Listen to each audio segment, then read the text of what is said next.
4월 셋째 주 KMATV 뉴스 브리핑을 시작하겠습니다. 대한의사협회를 비롯한 보건복지의료연대가 간호법과 의료인 면허 박탈법 저지를 위해 연대 총파업 투쟁을 다짐했습니다. 연대는 16일 서울시청역 인근에서 약 2만여 명의 회원이 운집한 가운데 총파업 결의대회를 개최했습니다. 연대 공동대표인 이필수 대한의사협회장, 곽지연 대한간호조무사협회장, 장인호 대한임상병리사협회장은 의료악법인 간호법을 저지하기 위해 1인 시위와 집회, 걸기대회, 토론회 등 모든 노력을 다했지만 정치권은 외면하고 있다며 대한민국 보건의료체계의 붕괴와 파탄을 막기 위해 최후의 수단으로 총파업을 고려하지 않을 수 없다고 밝혔습니다. 박명하 의협 비대위원장도 악법이 최종적으로 폐기되는 순간까지 보건복지의료연대가 총파업을 불사하는 결사항전으로 맞서 싸우겠다고 강조했습니다. 이날 대회에는 간호조무사협회, 임상병리사협회, 응급구조사협회 등의 청년 대표들이 나서 소수직군을 지켜달라고 호소했습니다. 한편 전국의과대학 교수협의회는 성명을 내고 간호법 강행은 민주주의의 합의 정신에 위배된다고 성토했습니다. 응급과 중증 의료 체계에 중점을 둔 정부의 필수 의료 대책에 1차 의료 강화 방안도 포함돼야 한다는 주장이 제기됐습니다. 대한가정의학회 선우성 이사장은 최근 기자간담회에서 중증 응급질환을 줄이기 위해선 1차 의료부터 강화해야 한다고 강조했는데요. 외국 사례를 살펴보면 1차 의료가 강화된 나라들의 보건 지표가 굉장히 좋다는 겁니다. 1차 의료 강화를 위해서는 동네 의사들에게 진료를 열심히 할 수 있는 동기를 부여해야 한다고 지적했는데요. 오는 7월 시행되는 1차 의료 만성질환관리제 본사업에는 질환의 예방 및 관리에도 수가가 적용돼야 한다고 밝혔습니다. 한편 모집 인원 40명인 이번 학술대회 만성질환관리제 교육 프로그램에 총 100여 명이 지원하는 등 의사들이 높은 관심을 보였습니다.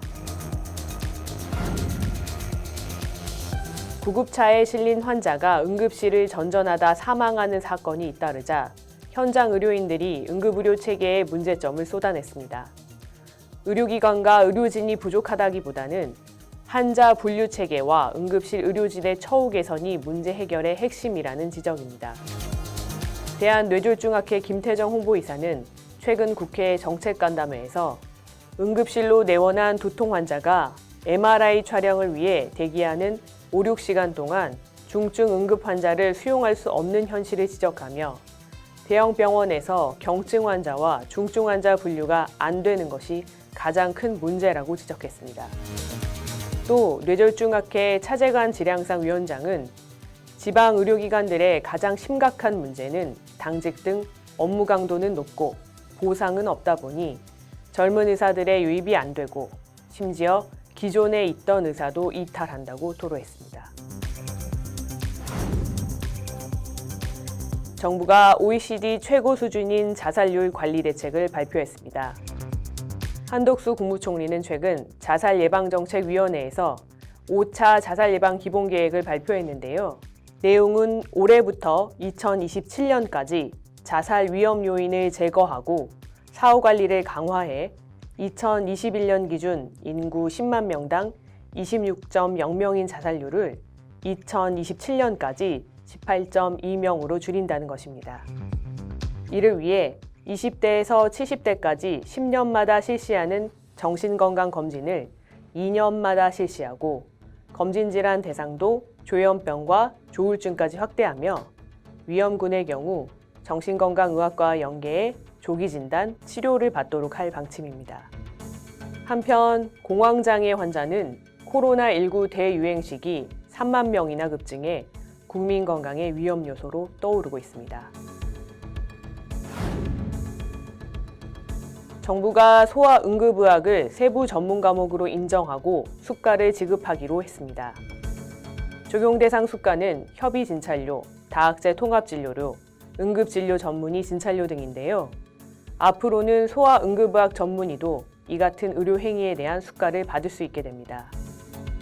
소아응급의학 세부 전문의가 되기 위해서는 대한소아응급의학회가 지정한 수련병원에서 최소 1년 이상 전임의로 수련받아야 합니다. 한편 윤석열 대통령은 최근 아동의료 서비스 확충 정책을 발표했는데요. 소청과 전문의가 아동 발달과 심리, 건강관리 교육 및 상담을 제공하는 사업을 시행하는 등의 내용을 담고 있습니다. 건강보험료 부과 기준에 암호화폐 같은 가상자산을 포함하는 방안이 추진됩니다.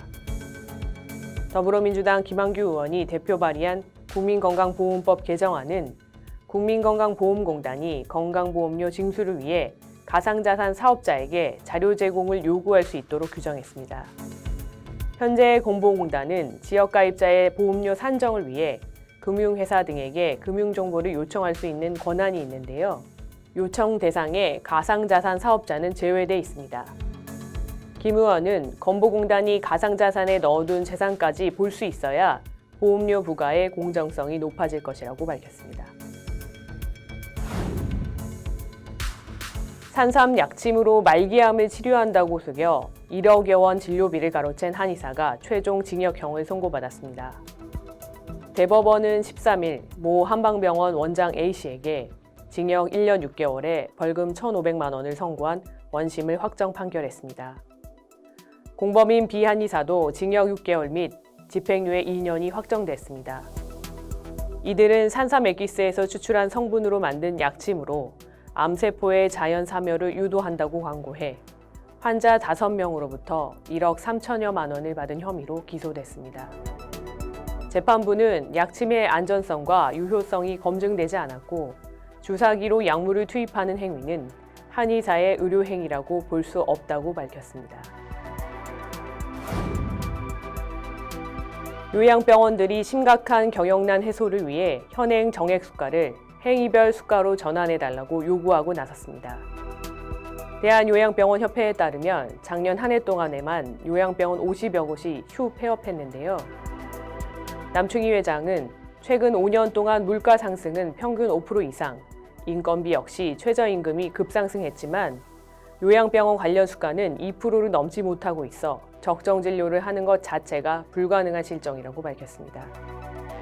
협회는 우선 욕창 치료를 시작으로 단계적으로 정액 수가에서 행위별 수가로 전환하고 간병비 급여화와 호스피스 및 임종실 운영에 대한 수가 적용이 시급하다고 강조했습니다. 올해부터 신생아 집중치료 지역센터가 정부 지원을 받으려면 의료기관의 신생아 세부 전문의 또는 소아청소년과 전문의가 근무해야 합니다. 보건복지부는 최근 이 같은 내용을 안내했는데요. 구체적으로 살펴보면 지원 대상은 5병상 이상 신생아 집중치료실을 운영 중인 병원급 이상의 의료기관으로 격리병실과 인공호흡기 등 시설과 장비를 갖춰야 합니다. 필수 인력으로 신생아 세부 전문의 또는 소아청소년과 전문의 1명 이상이 근무해야 하고 신생아실 근무 전공의를 1명 이상 확보하지 못할 경우 전담 전문의를 둬야 합니다. 간호 등급은 4등급 이상을 유지해야 합니다. 이 같은 조건을 충족한 신생아 집중치료 지역센터는 시설과 장비, 운영비 등을 100% 국비로 지원받습니다. 병원에서 수련 중인 정신건강임상심리사들이 혹사당하고 있다는 소식이 전해지자 전공의들이 처우 개선을 요구하고 나섰습니다. 최근 모 언론은 수도권의 한 대학병원에서 정신건강임상심리사 수련생들이 일주일에 100시간 이상 근무하는 초과 노동에 시달린다고 보도했습니다. 수련생들은 1급 자격증이 절박해 근로계약서에 없는 야근과 주말 근무 등 병원 측 요구에 따를 수밖에 없다는 건데요. 대한전공의협의회는 13일 성명을 통해 근로계약 범위를 벗어난 초과 노동은 명백한 불법이라고 비판했습니다. 대전협은 병원 내 모든 직역 종사자들은 동료로서 존중돼야 된다며 다양한 직역 종사자가 과로하고 아파도 쉴 수 없는 환경이 시급히 개선돼야 한다고 강조했습니다. 아울러 전공의 연속 근무 시간을 24시간으로 제한하는 전공의법 개정도 촉구했습니다. 이것으로 뉴스 브리핑을 마치겠습니다. 감사합니다.